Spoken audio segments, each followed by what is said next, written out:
Hi, good evening to those of us joining in North America, and good morning for those who are joining us from Asia. My name is Kwok Hui Lan. I am from Kendall School of Theology at Emory University.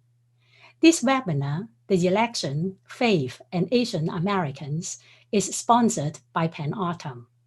PAN-AUTUMN stands for Pacific, Asian, and North American Asian Women in Theology and Ministry. To know more about our work, please visit our website, follow us on Twitter and Instagram, and look at our YouTube channel where you will find recordings of past webinars. Please support our work by your generous donation. You can do it online by visiting our website. We would like to thank the Volunteers of America for providing the platform for this webinar. This webinar will be recorded and uploaded to our YouTube channel. Please put your comments and questions in the chat box. Christine Pei will monitor the chat box, and she will ask a few questions for the speakers at the end. The recent American presidential election took place during a pandemic.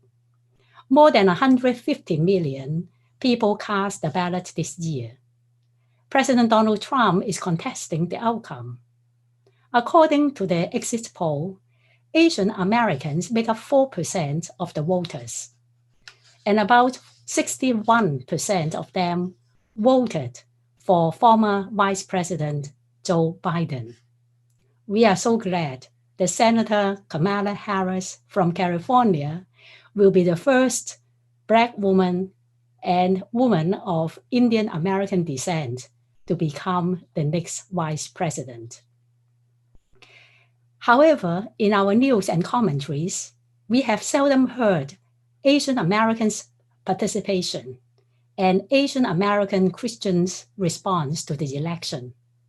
This webinar features 4 speakers who will talk about the election from their faith perspective. Our first speaker is Dr. Rita Nakashima Brock. She's the Senior Vice President and Director of the Shame Moral Injuries Center of Volunteers of America. A lifelong activist, she co-authored Saving Paradise, How Christianity Traded Love of This World for Crucifixion and Empire, and has written other books.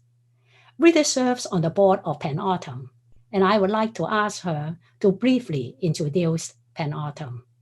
Rita. Yeah, thank you. PAN-AUTUMN is an association of Asian and Asian American women who are scholars of religion and also leaders of religious communities, seminarians, and graduate students who study religion and theology. And while predominantly Christian, we have had others who are not Christian be part of the association. And so we welcome members who are interested in that kind of work. We are in our 35th year. And this year, after 35 years of being a kind of network that met annually at an annual conference, this year we decided to create our own nonprofit entity so that we could continue to do more work and do different initiatives and raise funds for ourselves to continue the organization into future generations, because we are now into our, I think, 3rd generation of PAN-AUTUMN members who have come through the organization and moved into professional life. And we expect their daughters to be part of PAN-AUTUMN someday as well.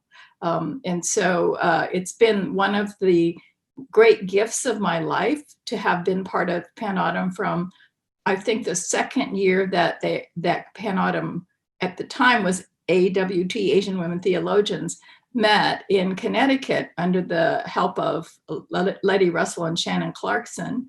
And I got to be involved early on, and the professional relationships and deep friendships with the women at PAN-AUTUMN have been one of the things that have sustained my career and my life for all these 35 years. Our second speaker is attorney Helen Kim Ho. She is the founding partner of HKH Law LLC located in Duluth, Georgia. Before that, Helen worked for 10 years as an attorney in the nonprofit sector and founded Asian Americans Advancing Justice, Atlanta, which developed a comprehensive voter rights program that led to historical increases in Asian American voter participation and more Asian Americans running for office in Georgia. I would like to ask Helen to introduce her work. Thank you, everyone, for allowing me to be a part of this wonderful panel discussion. Thank you so much, Pan Autumn, for always, sending me invites. Professor Kwok, I think you already introduced me and my work quite well. I will say that my first experience in voter engagement work was when I was still working as a lawyer for, an international law firm in Houston. Got very involved with a volunteer-led Asian legal nonprofit in Houston. All the lawyers, we were doing different things, but we worked together to push Harris County into compliance with minority language provisions of the Voting Rights Act. This is in 2001, 2002. And with that, Hubert Vo was the first ever Vietnamese American ever elected to the state Texas legislature. He's still there. That experience of organizing in communities, realizing as a lawyer that the power to change laws is ultimately at the ground level, led me to make this incredibly crazy leap into the nonprofit sector for 10 years. But yes, I'm now back in private practice and do a diverse array of employment, business, and civil rights litigation work for my mostly immigrant clients. But I've stayed involved. I'll talk a little bit later about my wonderful church, Korean Central Presbyterian, who led an early voting campaign in 2018 and can speak to, other civic engagement efforts in Georgia. Thank you. Thank you very much. Our first speaker is Dr. Michelle Reyes, Vice President and co-founder of Asian American Christian Collaborative. She's a church planter and has published in Christianity Today and other journals. She has a book that is going to come out soon entitled Becoming All Things: How Small Changes Lead to Lasting Connections Across Cultures. Michelle, will you please introduce Asian American Christian Collaborative? Well, hello, everyone. Thank you so much for having me. It's an honor to be a part of this panel. I am the Vice President of the Asian American Christian Collaborative, and I co-founded the AACC with my friend and colleague Raymond Chang up at Wheaton College in March of this year. And the two of us served as the lead drafters for the Statement on Anti-Asian Racism in the time of COVID-19, along with a team of colleagues around the country, including Dr. Russell Jung, Helen Lee, Alex Jung, Jay Katanis, Jeff Liu, Sung Chen Ra, and Vivian Mabuni. And the statement has now garnered over 10,000 signatures and helped catalyze AACC onto a national scene. And, our mission is to be by, for, and about Asian American Christians, encouraging and equipping the AAPI Christian community and friends to follow Christ holistically. So excited to be here. You're most welcome. Our last discussion is Ms. Nikki Toyama-Szeto, Executive Director of Christian for Social Action, formerly Evangelicals for Social Action. And she speaks on faith, justice, leadership, race, and gender issues. She has written More Than Servant Tea, a wonderful title, an anthology of Asian American women on gender, faith, and culture. Also, a God of Justice. Nikki, will you please introduce the work of Christians for Social Action? Yes, absolutely. Thank you so much for inviting me to join the conversation.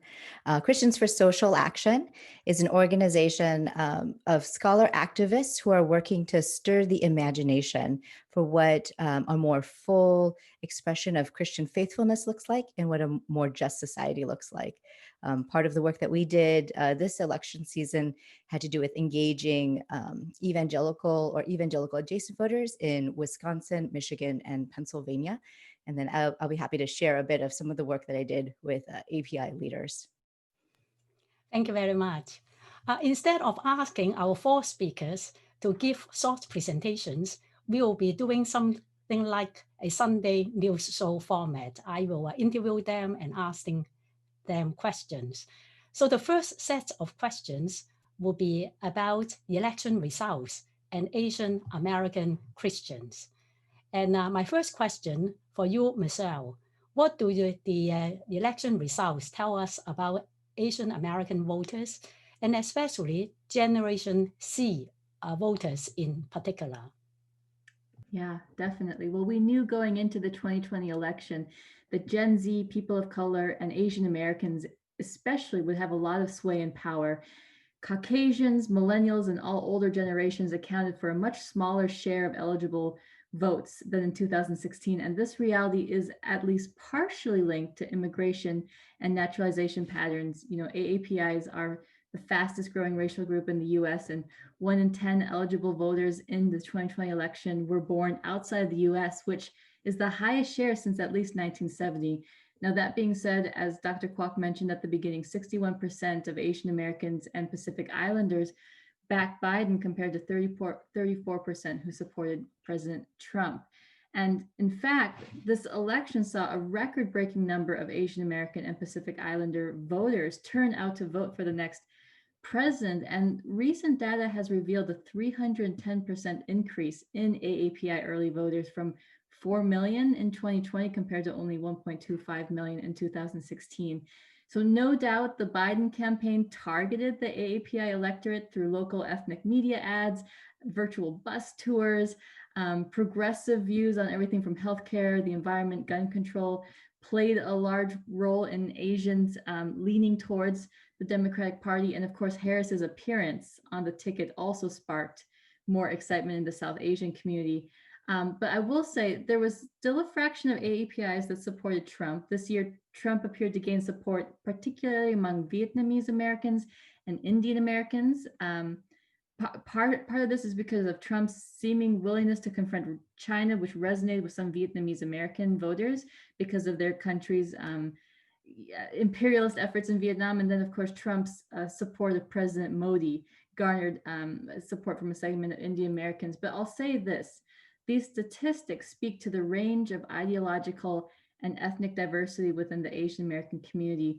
You know, we're comprised of over 15 different ethnicities, so many countries, an Asian diaspora around the world.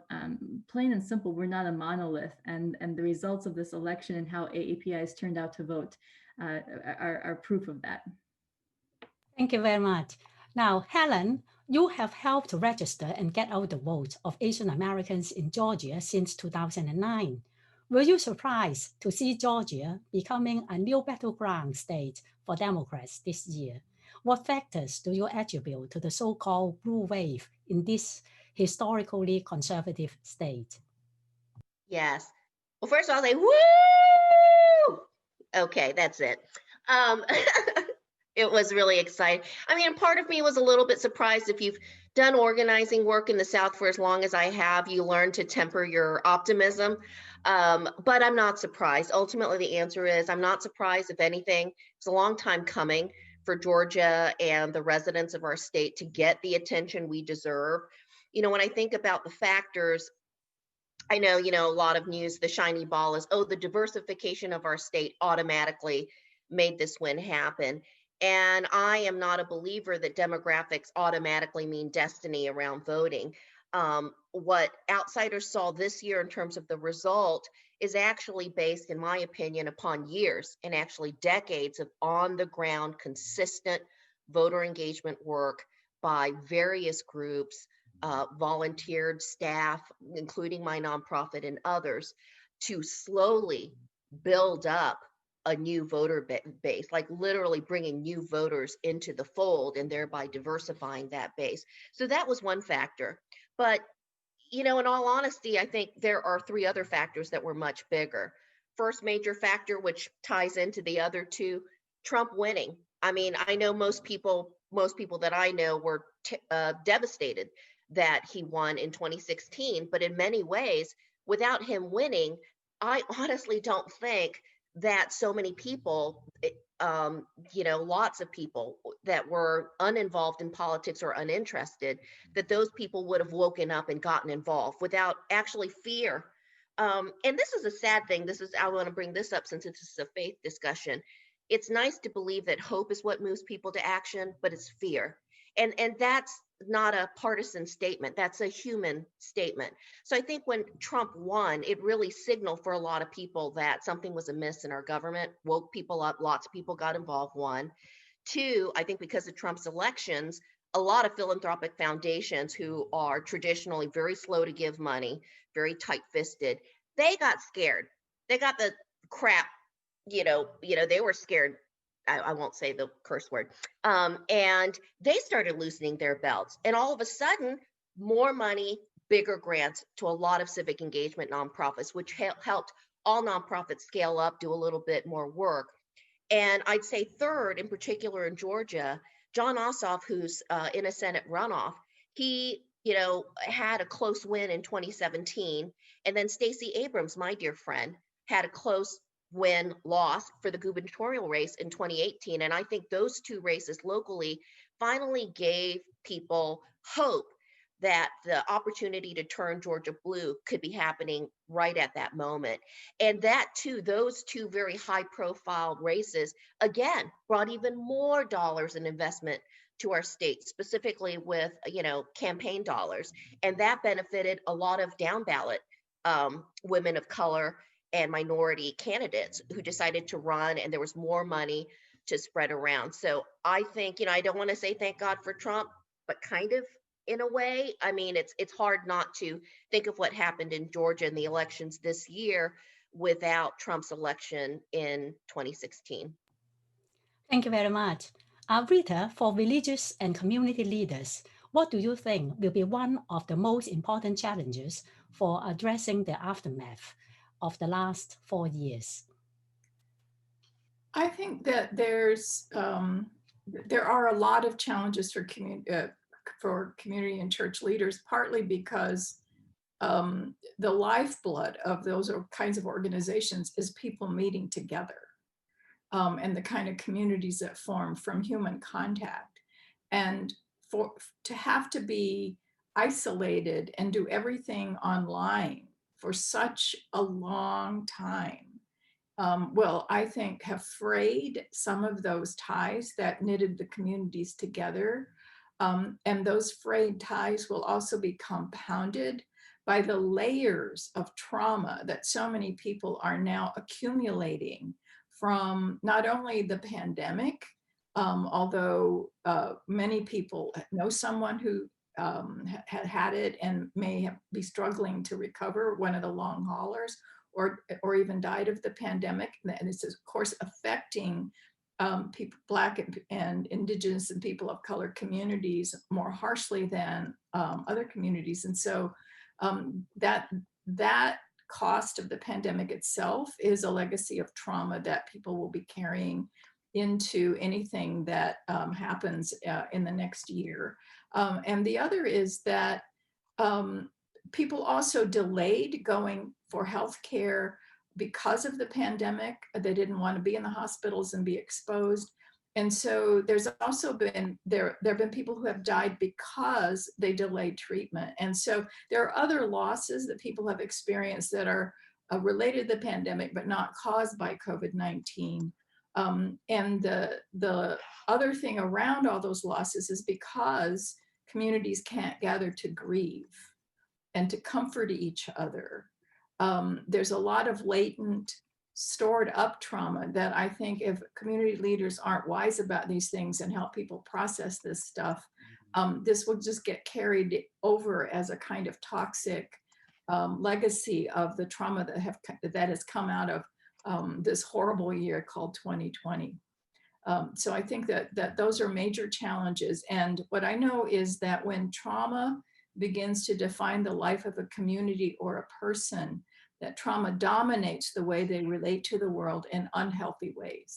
And so I think that this is an important thing we need to attend to in the midst of being grateful and relieved and celebrating the election results. We need to attend to the aftermath of the last 4 years. And it's not just the last 4 years. There are a lot of things that we've been struggling with as a society for some time, like racism, but the COVID-19 exposed a lot of those things that are older than 4 years.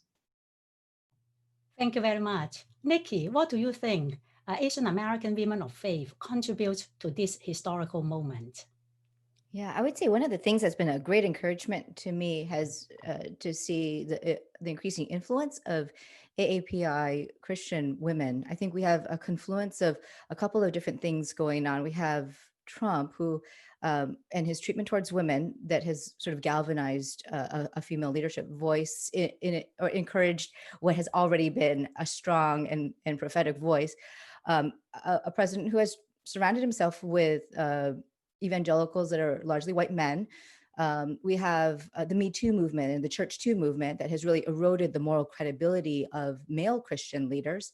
And we have a racial, the racial injustice and the uprising around the systemic violence that is happening towards the Black community. I think all of these are surfacing and creating a unique opportunity for AAPI Christian women to step forward, because I think women of color in particular are the ones who retain some credibility to have a moral voice in this time and in this space. Thank you very much. Now we'll begin the second set of questions, which will be about issues and challenges for Asian American involvement. I want to begin with you, Helen. Have Asian American churches been involved in this year's election? What do you believe are some of the challenges and barriers to church participation? Well, in some ways, I feel the least qualified to answer this question because I'm not a theologian or a pastor, but I go to church, or I did before the pandemic started. But definitely, while I was running my nonprofit, I made it a point to regularly, actively coalesce and make connections with leading pastors of Asian American churches, Buddhist temples, and Muslim temples that I couldn't break in as well there, but all faith leaders across the spectrum during my time. So I got pretty familiar with Asian Christian leadership in our city. But to your question, at least from this level, being in Georgia, did Asian American churches participate in this year's elections? I'm not aware that they were. There was, I think, our church in 2018, or the church I attend, Korean Central Presbyterian Church in 2018, we did an early voting campaign called Souls to the Polls, SEOUL, Korean Souls, really riffing off African American early voting Soul to the Poll events. We, I think, garnered like 12 or 14 different Asian Korean ministries locally to join us. And it was a great time. I think because of COVID, that wasn't something that I even thought, we could try and do again. I will say that, our church, I believe our Korean Central Presbyterian Church is definitely the most progressive and socially active Korean American church that I'm aware of in town. And when I think about what some of the barriers are, it could include our church as well. But generally, in my experience, I think number one, churches are afraid of appearing controversial and alienating congregants. My brother is a pastor at a church, and congregants make tithing, and tithing is what keeps the doors open. So there's definitely a fear of alienating congregants. I think there's a legitimate fear of running afoul of 501c3 tax laws that require nonpartisanship, although there are ways to be involved and not jeopardize your tax status. 3, often I hear there's a reluctant session, reluctant leadership. The pastor may want to do it, but then there's a session that may be more conservative. And, this is a little broader. Again, this is just my personal opinion. And growing up in the church, I feel like when the church even does social work or volunteer work or work outside the four walls of the church, there's a certain type of work that's deemed appropriate church work. That's usually feeding the poor. That's usually going to another country to help poor people in another country. It rarely to never has anything to do with political engagement. And that piece has always puzzled me a little bit, why that is. Again, my esteemed panelists would have much more insights than I would, because, to me, Jesus was radical. And he was all about calling out, calling in, whatever you want to call it, but he did it. So, but that's been my experience. Even when churches are very activated, they're activated in activities that aren't about building political power.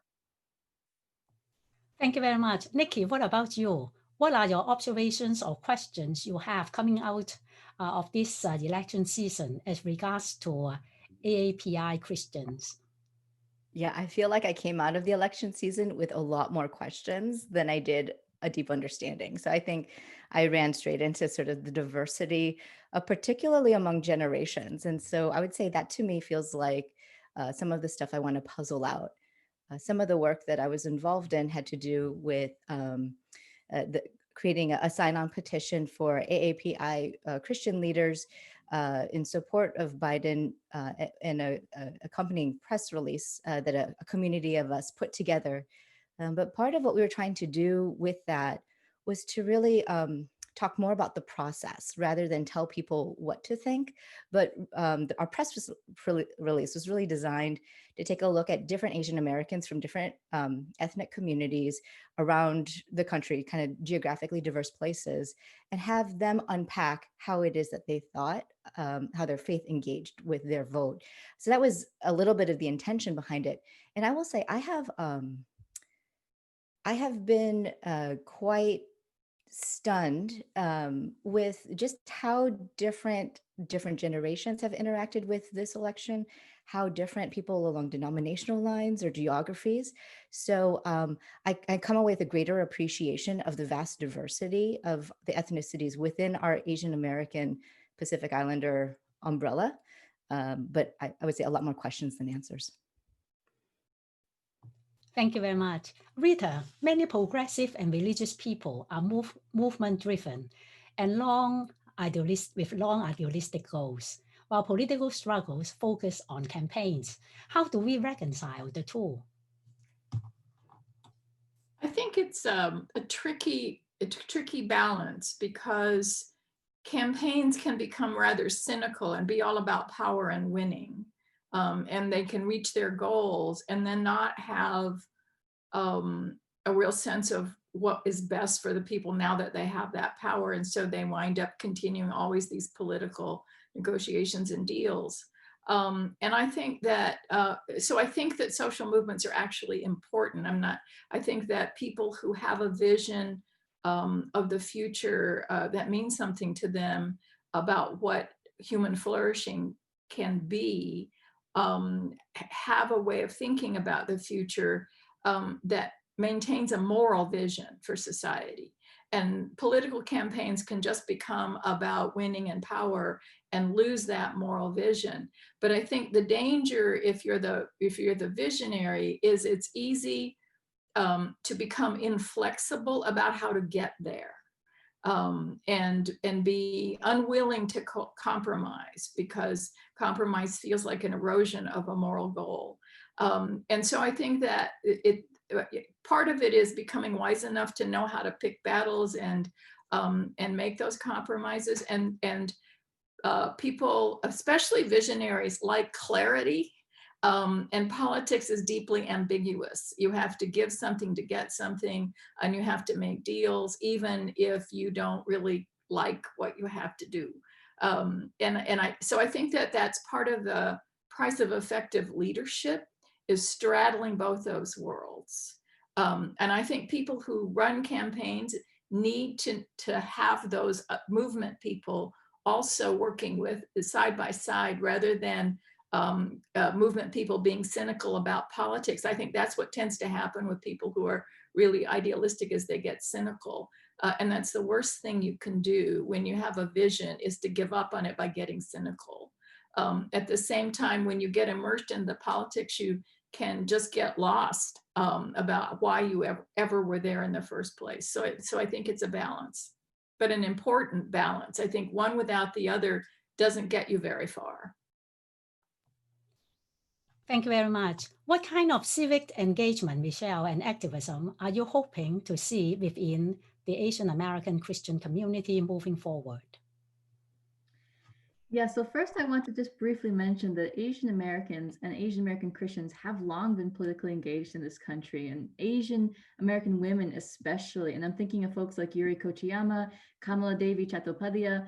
I want to include Indian American women as well. The narrative that Asians are sleeping giants or unpolitical is also a myth. And we have a long history of civic engagement and standing in solidarity with people of color. And the more we lean into our own history, the more we uncover that.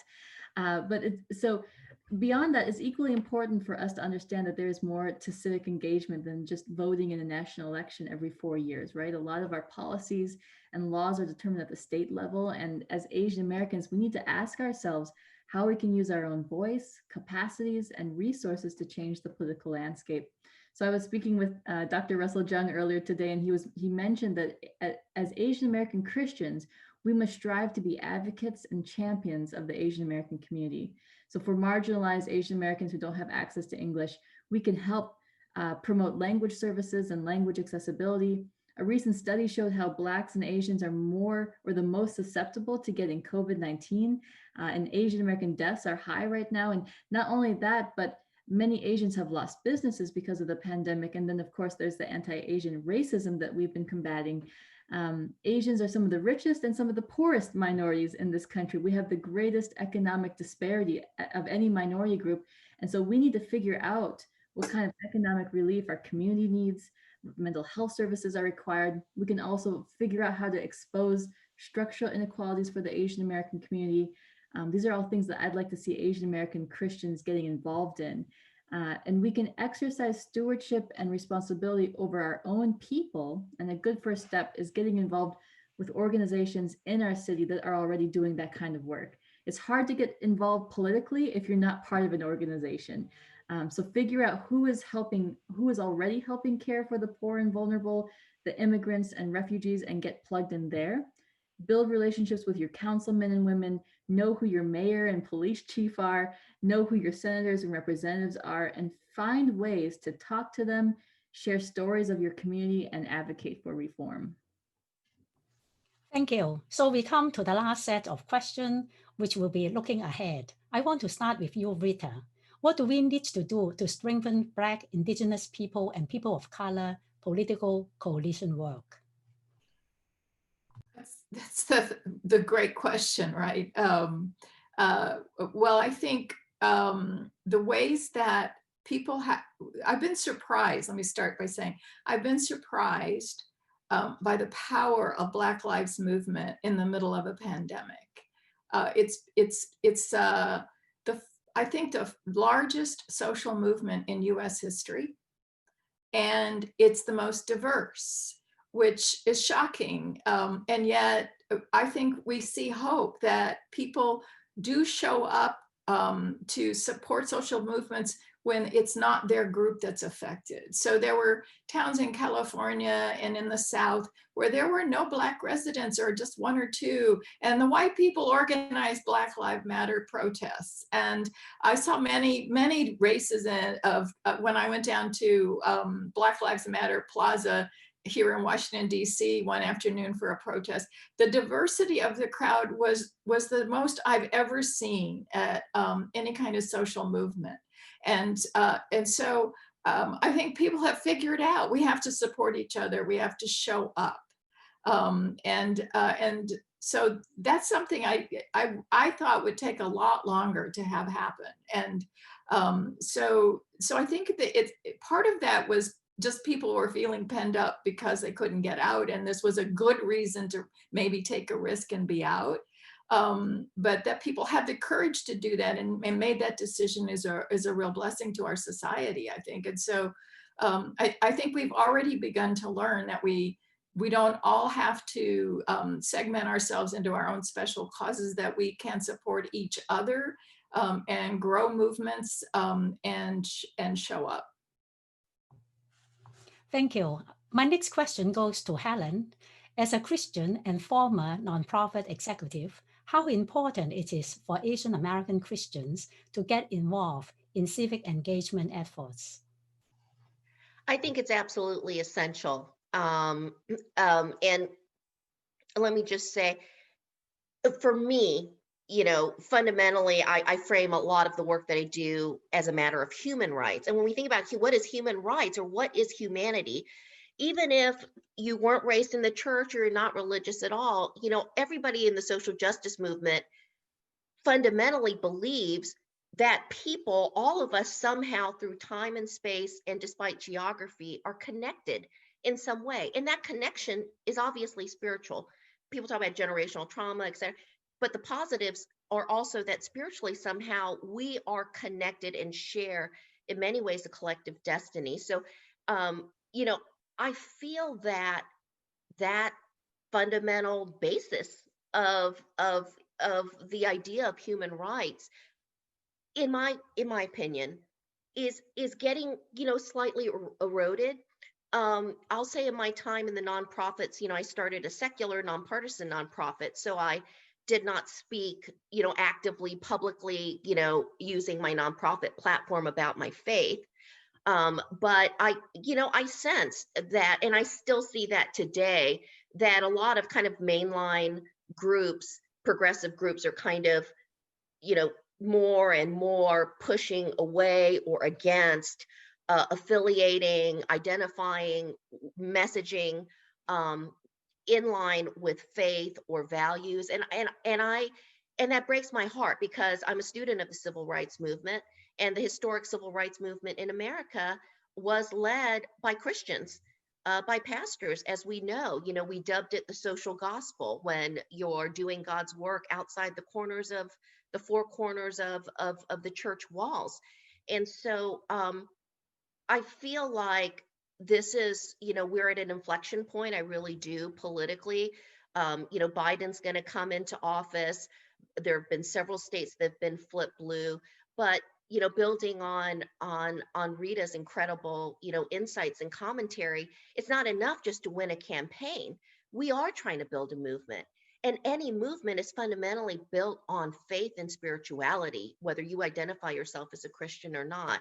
And I hope, I fervently pray every day that the activists that are still there working day in, day out, that message, that opportunity, that reality might be absorbed more, and regardless, that Christian leaders, because I'm sorry I'm going long, but in a campaign, as Rita talked about, you look at numbers. You look at a certain precinct, how many voters are there, who are the active voters. I'm going to call them, I'm going to mail something to them, I'm going to knock on the door. So it's a numbers game. But when leaders that you trust, and these are almost always faith leaders in your community, when they speak, that can exponentially drive more people to the polls. For every 100 doors that I knock, a pastor needs to say something on the pulpit. More people from that conversation with their pastor will go out to vote than 100 doors knocked on. That's the truth. That's the truth of what I've experienced in my work. So, not just for wins, but in integrating our faith with our responsibilities as, civically engaged people in public life, it's essential. And I think Christian leaders, especially us Christian women of color, have an absolutely essential role to play in infusing the future of progressive social change, infusing that with the concept, I feel, of faith and connectedness. Thank you so much. Now, Nikki, what role do you think Asian American communities of faith have in the next season? Yeah, I think the invitation to Asian American communities of faith, it's a timeless invitation, and that's to stand and be prophetic to those who are in power. So I think the role in the invitation is not just, so-and-so is in power and so it'll get done, but rather, I think that the Asian American church has a unique ability to be able to hold many stories in its heart at the same time. And from that place to advocate for those who are most vulnerable, those who are invisible, and those who are on the margins, and to speak truth to power when needed. So I think I love the stories of the prophetic Asian American church, the Asian American church that stirs up good trouble, that that I feel like that is part of a continuing legacy of the Asian American church. I was talking with some folks from a majority white context, and I was sort of explaining the intertwinedness that Asian Americans feel. You know, when an Olympic ice skater falls, we all kind of, oh my goodness, you know, and we feel the pressure, and we empathetically enter into her parents' experience and these sort of things. And I think that this sense of interdependence, the sense that we are all part of a larger community, of a larger family, that's one of the great gifts that Asian American faith communities bring. Is we our sense of family, I think, is large and big. And so that's why I would hope that we would not just use that sense of family for ourselves, but also that we'd be generous and hospitable to who is family to us. Thank you very much. The last question goes to Michelle. What are you hoping for the Biden-Harris administration to accomplish within the first 100 days in office? Sure. I feel like I could say a lot, but I'm interested in how the Biden-Harris administration is going to address the politics that have hurt Asian Americans in the past and continue to hurt us in the present. So now we only know how to build policy forward when we look back, and our country has a long history of anti-Asian rhetoric and immigration policy. In fact, racism and xenophobia against Asians led to the first federal immigration law, namely the Chinese Exclusion Act of 1882. And the fear of Chinese in the United States formed our very first act of legislation. So anti-Asian racism and rhetoric has been around for a while. It continued through the early 20th century with the Yellow Peril myth and the internment of Japanese Americans by the US government during World War II. And anti-Asian immigration laws continue to this day. Now, it's taken a long time for the government to apologize and seek to make reparations for Japanese internment camps. I hope the same is not true for the anti-Asian racism that we are experiencing right now. And I think we need to ask ourselves, what does the next administration intend to do to repair and restore views of Asian Americans in this country, especially in light of this year and the continued perception of the Asian threat? And so as an Indian American Christian, I want to see our government take a new step forward alongside consistent long-term investment in the Asian American community. I want a government that takes urgent steps to prevent racist and xenophobic violence and discrimination against Asians linked to the COVID-19 pandemic, while also prosecuting racial attacks against Asians and people of Asian descent. Thank you very much. I would like to thank all the panelists for their observations, comments, provocative insights, and I am sure we have learned so much, and I hope the webinar tonight will inspire more Asian American Christians and churches to be civically and politically involved. I saw that many of you post questions and comments in the chat box. Now I asked Christine Pei to select a few questions for the speakers. Yes, we have exciting questions and also a lot of good comments, and mostly appreciate all of the panelists' contribution to civic engagement and especially hard work for the presidential election this year. So one question is more particular. It's from our Panada member. So the majority of Burmese Americans and almost all of Kachin Americans voted for Trump. And Kachin religious leaders from Burma rooted for Trump too. And their common interests seem to her to protect Christian supremacy tied to white supremacy and to defeat China. The Democrats have less interest to deal with from their perspectives. As some of you already mentioned, AAPI communities still have transnational ties with their home countries and home communities. So would you say more about the transnational connection, how the transnational connection affected Asian Americans' decision to vote for either Trump or Biden, or what kind of international politics we can hope? I will say, I wish I could give the credit to the right person, but the name escapes me. I want to acknowledge this comment is not original, but in some of the conversations that I've had around the election, somebody made the point that foreign policy is domestic policy for the Asian American diaspora, for the Asian community. That because of, I mean, I think that the question that you brought up exactly shows how closely those connections are. I will say one of the things that I am trying to push into a little bit is that folks have been looking at demographics to understand why people go in different directions, but I've been trying to press a little bit more into ideologies because I have been a little bit stunned at some of the different generational challenges within the same ethnic group. And so one of the ideologies that I'm pressing into is the mythology, or this ideology of Christian nationalism. And I've been rather surprised at how people of color can buy into certain kinds of truths about who the United States is and is destined to be, and that actually allegiance to those ideologies is sometimes a better predictor than some of the demographics. And so so that's one of the things I've been pressing into and that's one of the things I hear in the comment behind the question, is sort of these different ideologies that are competing, that as it manifests in these international and foreign policy positions. I'll just add in there, there's actually a robust Burmese and Karen and Chin community in Georgia. So whoever shared that information, I really appreciate it. We were talking at the end about what can Asian American Christians can do, what can Asian American churches do. To me, it just shows, even in the Asian community, how segregated we are, in terms of, which church we attend. And how wonderful would it be?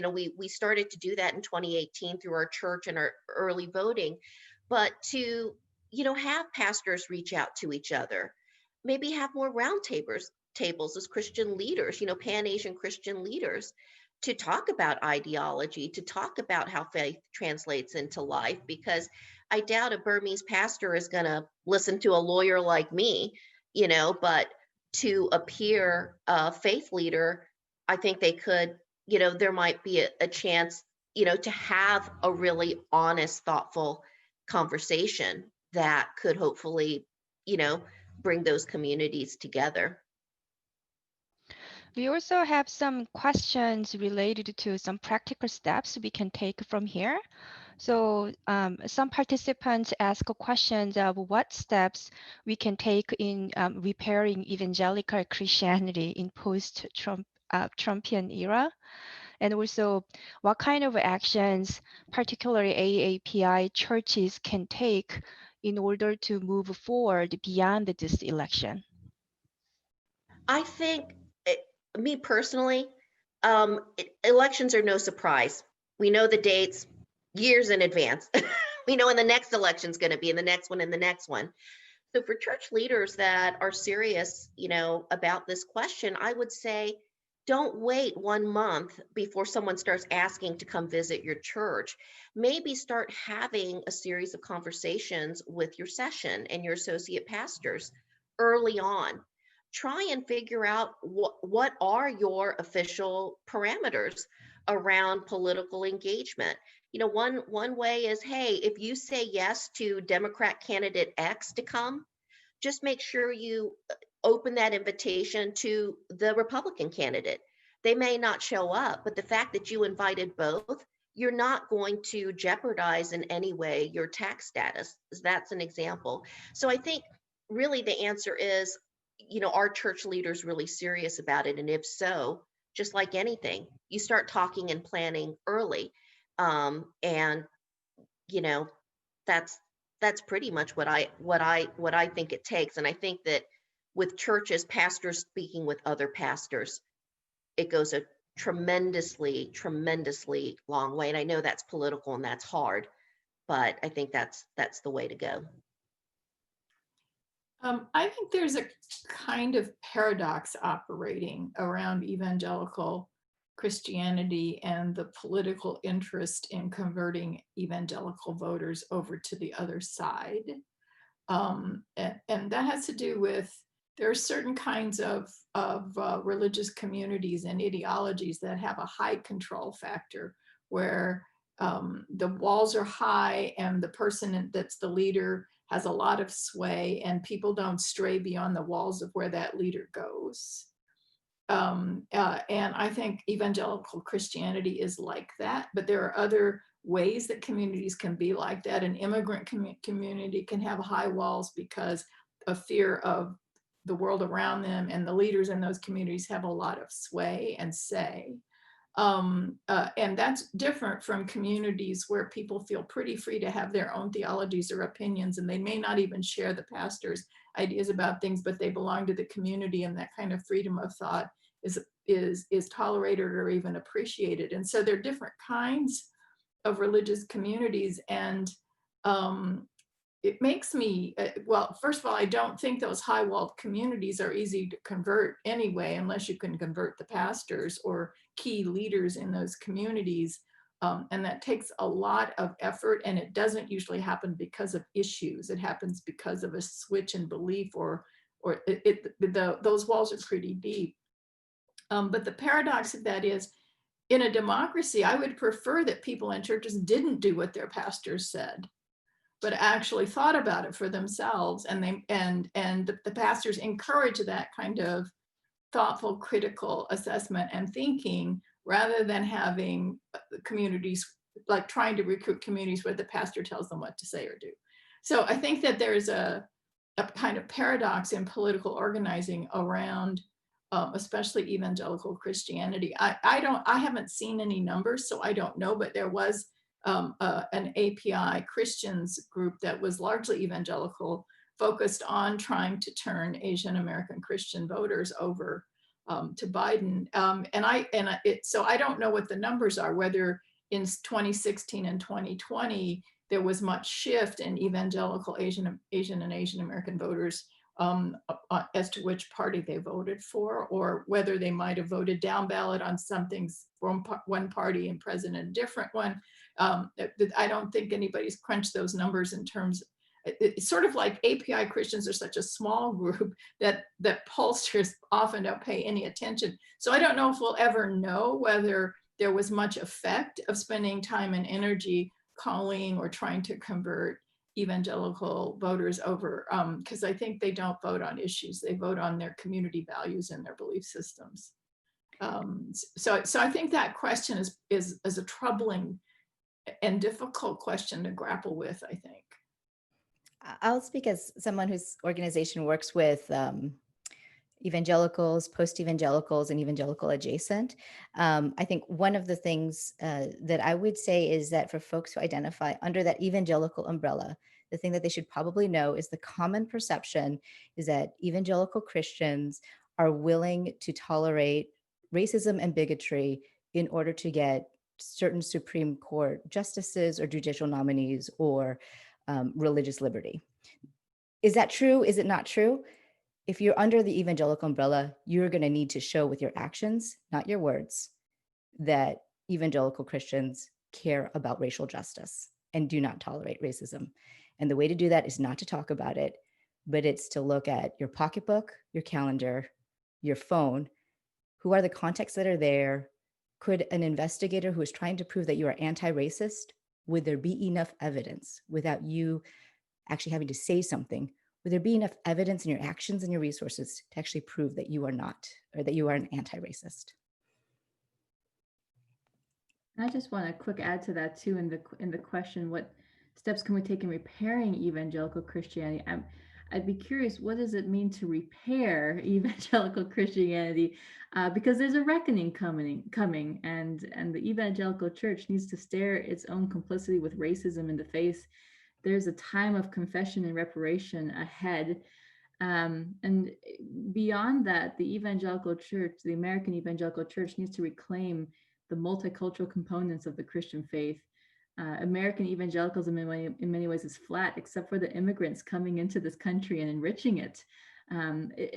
American Christianity exists today because of the brown-skinned peoples crossing our borders and allowing Christianity to thrive, or else we would be on a very similar route to where Europe is today with Christianity. So if the evangelical church wants to survive, it needs to both work to deconstruct its own racism and racial prejudice, as well as centering a multiplicity of cultures, valuing Black and brown peoples and immigrants, so that all of us can follow and worship Jesus in authentic and meaningful ways to who we are as cultural beings. As Dr. Sam George says, we need to see Christianity as actually Christianities, and decenter any one cultural expression of our Christian faith over another. Okay, for the sake of our time, we may have one or two questions. So sorry, folks, if we cannot answer the questions you posted here, but we just switch to gear a little bit. Helen said that Jesus was radical, and Jesus is still radical, and that means Jesus was a troublemaker, and he's still a troublemaker. So if you can share any examples of how AAPI churches created good troubles or raised a prophetic voice, speaking truth to power.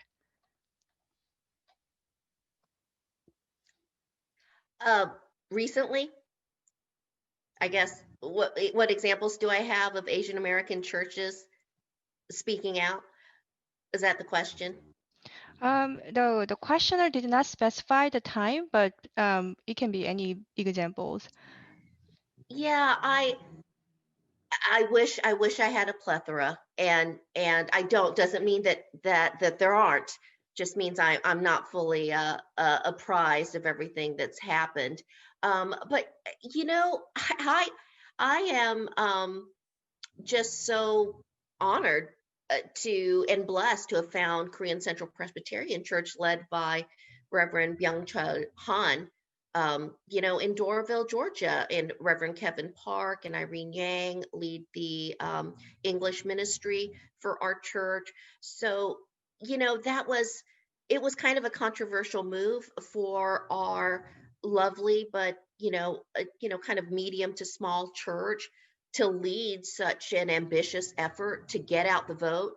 It was nonpartisan, but doing anything that says vote in it, automatically puts a little bit of a bullseye, I think, on the senior pastor. And I am so deeply grateful for not just Reverend Han's agreement to lead the campaign, but his passion.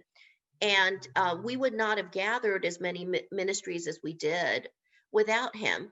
So, that may not feel as sexy, as getting arrested because you stand out in the middle of the road. But I think for many more first generation Korean immigrants, where church is not only their place of worship, but their place for social and cultural connection, where that's their sense of their world. Having their pastors be involved in 2018, sharing flyers, sharing information on how to vote, sharing absentee ballot information, it was critical. It was radical in that way. And then let me say this, to me, that doesn't feel that radical, but it just shows in my city, I know that my church was unusual in doing what it did. So can you imagine if, 100 churches, there are more than 100 Korean churches in Atlanta alone, if you can believe that. So I know we could find 100 churches of different Asian ethnicities throughout the US to try and lead something in their region, something as simple as that. Go out and vote early. Let us help you. Let's take our church vans. Let's drive our people to the early voting sites, which is what our church did. How amazing would that be? How impactful would that be?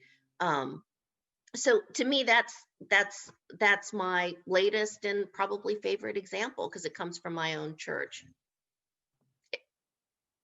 I wanted to just share a few examples too. The first is that the AACC organized a historic march in Chicago this past summer in partnership with the Chinese Christian Union Church of Chicago, which brought Asian and African American Christians together, and they marched from Chinatown to Pastor Charlie Date's Progressive Church to show Asian solidarity with Black lives.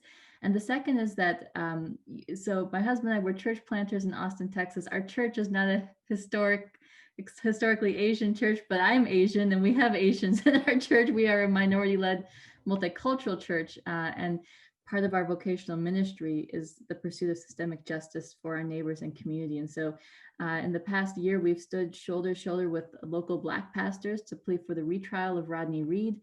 We've spoken with our Texas Chief Justice about how our church can work with Texas judges and legislators on how to redeem our local system. So many of the people in our community receive high fines for things, minor misdemeanors like rolling through a stop sign.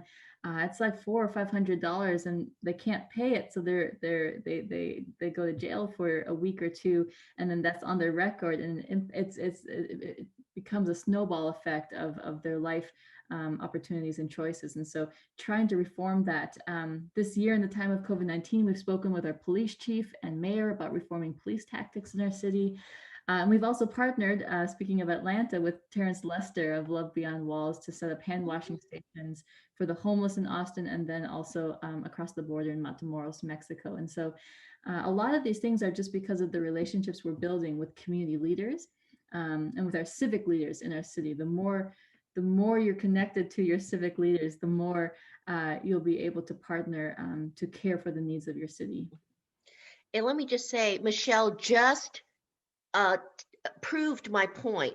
Her and her partner lead a church, and because of their commitment to social justice, that's a lot of what their church does. So gosh, Michelle, I lift you up. Please come to Atlanta, plant a church in Atlanta, and I'd be happy to help out. But leadership matters, and thank you for your incredible work. Thank you, Helen. One of the pictures for me that is the sweetest in the last couple of years, I think of the Asian American church as present wherever a couple of Asian American Christians are present. And one of the things that really fueled my conviction about the power of Christian women as a moral force happened on June 19th in 2018. Where a group of women faith leaders gathered together outside of the Department of Homeland Security. June 19th was the day before Trump signed the order to end the child separation policy that had been going on. He signed a thing. It has not ended. But I just thought that there was a tremendous amount of power as we looked out and saw women of faith coming together. And I was particularly encouraged to see this huge contingent of API Christian women out there in force testifying, because I think there's a generous definition of what family is. And folks, I think, pretty compelled by what they were seeing and hearing about the treatment of children as they're being separated. I think the other thing that I kind of loved was the Moms Demand Action, who were also present in force. I just feel like there's sort of a way that that women are a prophetic moral voice in this time and in this moment in a way that's tremendously healing and helpful. Amen. Our Pan-Adam anthologies, we have 3 anthologies now, and then you can actually find those the examples of good troubles in those books. And also Rita Nakashima Brock and Nami Kim wrote a book chapter titled AAPI Christian at Protestant women, and then in that book chapter also include the history of AAPI women's activism for the last more than 100 years actually. So you can find a lot of good examples of good troubles, past troubles they have made. So our last question goes to Georgia again, and this is a kind of good way to end our conversation. So yeah, some folks want to know how AAPI Christians outside Georgia can actually partner with the efforts to end the Senate election really strong. And one particular question for Helen is how you think the AAPI vote will go in the Georgia Senate races, and what can we do from the outside to help mobilize them, and how churches can make that impact. So I guess Michelle, Nikki, and Rita and Puilan can speak as outsiders, and Helen as an insider. Well, thank you for that question. There's so much that you can do. Me personally, now that I'm not, the front-facing leader of a nonpartisan nonprofit, I go directly to contributing and volunteering for campaigns of local candidates I really believe in. So, by the way, anyone that on this webinar that wants more information, or didn't get everything, I put my email in the notes and you're welcome to contact me. But, John Ossoff and Reverend Raphael Warnock are running for those Senate seats. So you can just look their campaigns up. They have plenty of volunteer opportunities where you can phone bank remotely, write postcards, whatever. So that's one way, link directly to those campaigns. Another thing is, my former nonprofit, they now also have a C4. So they have actually an Asian Americans for Warnock or Ossoff campaign, in addition to their nonpartisan civic engagement work. So, whether it's with Asian Americans Advancing Justice, you can look them up and plug in. They have plenty of civic engagement opportunities, or AAPIs for Biden. Any of the organizations that you've heard from today that you trust and believe in, plug in, get involved. And there's so many ways, to do it. And I'd say the third thing is Asian American Christians. Let's just keep talking with fellow Asian American Christians and other Christians. Let's not be afraid to bring it up. Hey, are you going to vote? Hey, dude, friend in Atlanta, the runoffs are happening. I actually think, just based on the numbers that I saw for this election, if Asian Americans come out to vote for the runoff, the majority will tip blue. But I think the real thing is how many Asian Americans are going to show up, in a special election. Special elections runoffs, they're notoriously low. So it could easily be lost. That's what I'll say, people. It could easily be lost because special elections and runoffs tend to bring out the super, active voters that vote in every single election ever. And historically, those are older white conservatives. So we need to, everybody, not in and outside of Georgia, get involved, make sure we do our part so that everyone we know knows the date and has a plan to go out and vote. And I would urge people, if there's nothing else you can do, if you contributed the maximum you can contribute to those campaigns, you can still call voters. And that I did that this election for Mike Espy in Mississippi, just because he had a ghost of a chance of taking that Senate seat. I didn't think he would, but I thought any attempt to push Mississippi in a more blue direction was worth the effort. And I knew I'd be mostly calling Black voters because they're the ones that vote on election day, right? And it's really actually very easy to call voters in another state because they don't get you don't use your phone, you can use your computer, then they have a computerized system that dials the numbers for you, and you don't even have to pay any attention until a live person says hello. So you wait and you wait till the live person says hello, and then you say what you need to say. And I've had some of the most interesting short conversations with people when calling voters. Most people aren't rude. If they don't want to talk to you, they just hang up on you. So you just go to the next call. A couple of times you get a Republican and they say, no, thanks, I don't want to hear about it. And then they hang up. But you'll get someone that will just talk. I had a woman that complained when I called her from Mississippi, and she said, I don't live there anymore. I moved 5 years ago because it's the most racist place I've ever lived. Can you stop calling me as if I lived in Mississippi? And I said, oh yes, I understand exactly how you feel. I'll try to make sure you get off the call list. So every now and then you get a call like that. But it's not an unpleasant activity. It doesn't, they just ask for an hour or two, and you can do an hour every day or whatever you have time to make calls from your computer. And you really do feel like you're participating in the democratic process. And I don't know whether the two campaigns in Georgia have language groups, but if you have outreach to Asian voters and you speak an Asian language, it would be a great thing to call those voters. I was just about to say that my dear friend, she's Costa Rican. She just messaged me and she's like, I was trying to get her to write me a check for a particular campaign. And she's like, oh, I've been doing this and that. And she's working for one of the Senate campaigns. She can speak Spanish. So she's like, Helen, I'm leading the Spanish speaking, contingent. So you're absolutely right. Like, my Korean sucks, but I say hello in Korean. I keep them on the phone. And then I can have the rest of the conversation in English, and it works. And so, when Asian Americans call each other, especially if you're from the same community, chances are they're not going to hang up the phone. I mean, it's huge. That connection is huge. So Rita, thank you so much for bringing that up. That's really important. And you could call from anywhere in the world, from a computer to a time, don't call them in the middle of the night, but you can call.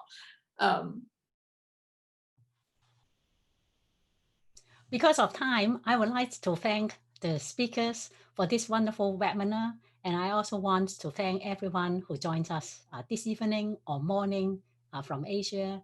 Please support PanAutumn's work with your generous donation. You can go to donate online at our website. Thank you. Goodbye.